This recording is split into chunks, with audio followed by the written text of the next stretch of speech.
গতদিন যে মাটির হাঁড়ি পাতিল বাসন সব কিছু ধুয়ে রোদে শুকাতে দিয়েছিলাম, আজকে সব কিছু এনে যার যার জায়গা মতো রেখে দিচ্ছি।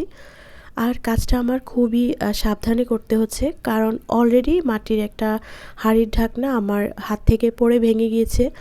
যাই হোক, আমি তাই চেক করে নিচ্ছিলাম যে কোনটা ভেঙেছে।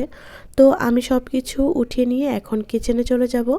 আর আজকে তোমাদের সাথে খুবই মজার একটা রান্না শেয়ার করব। হ্যালো এভরিওয়ান, আসসালামু আলাইকুম। তোমরা কেমন আছো? আমি আলহামদুলিল্লাহ ভালো আছি। আজকের ব্লগে তোমাদেরকে ওয়েলকাম করছি। আমি কাজটা করে সরাসরি কিচেনে চলে গেলাম। আর আজকে রান্না করছি কাচকি মাছের চচ্চড়ি। আমার কাচকি মাছ বা যে কোনো ছোট মাছ একদমই পছন্দ না, তবে আমার রান্না করতে বেশ ভালো লাগে। আমি বেশি করে পেঁয়াজ কুচি তেলের মধ্যে ভেজে নিয়েছি।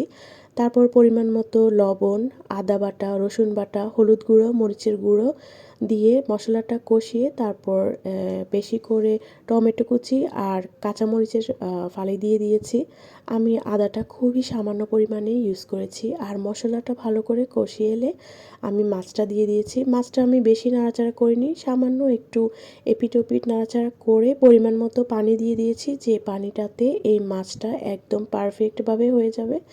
তারপর শেষে দিলাম ধনিয়া পাতা, যেটা ছাড়া আমার মাছের তরকারিটা মানে কাচকি মাছটা একদমই অসম্পূর্ণ। এই তো রান্নাটা একদমই কমপ্লিট। যাই হোক, আজকে আমার মেনুতে ছিল কাচকি মাছের চচ্চড়ি আর রুই মাছ দো পেঁয়াজা। এই তো আজকের ব্লগটা এখানে শেষ করছি। তোমরা ভালো থেকো। আল্লাহ হাফেজ।